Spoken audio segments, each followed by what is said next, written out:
Sur le poids économique, c'est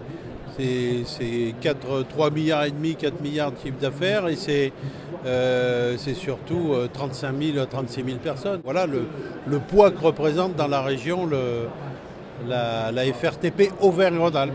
Jusqu'en 2016, mi-2016, on a eu de vraies difficultés avec des baisses importantes d'effectifs parce qu'il a fallu qu'on réduise de la voilure. Alors le secteur, il va mieux, l'économie repart, la confiance repart même chez les élus et les budgets sont un petit peu plus réalistes et se déroulent, se mettent en place normalement et s'enchaînent.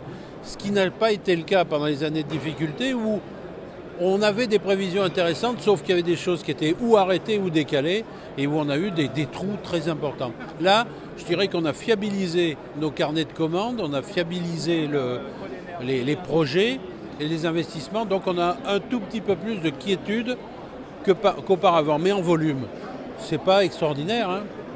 Alors, évidemment, on a une politique où on recherche beaucoup de gens pour notre secteur, mais ce n'est pas parce qu'on a une grosse évolution, c'est que pendant à peu près 6 années ou 7 années, eh ben on a surtout essayé de conserver nos effectifs. Et puis cet effectif-là, il a vieilli, donc il faut qu'on le renouvelle. Et puis on a un petit peu plus d'activité, donc il faut qu'on embauche des jeunes. L'objectif d'être à Polytech, c'est d'expliquer qu'on est peut-être parmi les gens qui travaillent le plus pour l'écologie, parce que nous, on travaille quoi? On travaille le terrain, on travaille la terre, on travaille le développement durable, on travaille la préservation de l'environnement. Alors Ecosys TP, c'est une initiative de la Commission développement durable de la FRTP Auvergne-Rhône-Alpes.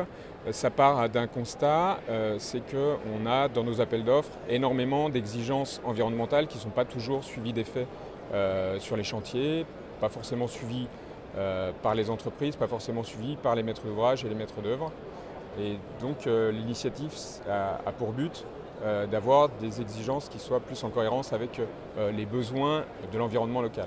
La fédération, donc, qui est membre de Construction 21, nous a invités sur son stand. On se rend compte que dans la transition, dans les transitions énergétiques et environnementales aujourd'hui, et relever les enjeux du climat, ça nécessite finalement d'avoir accès le plus largement et le plus rapidement possible aux meilleures pratiques, aux meilleures innovations, de façon à ce que collectivement on puisse progresser.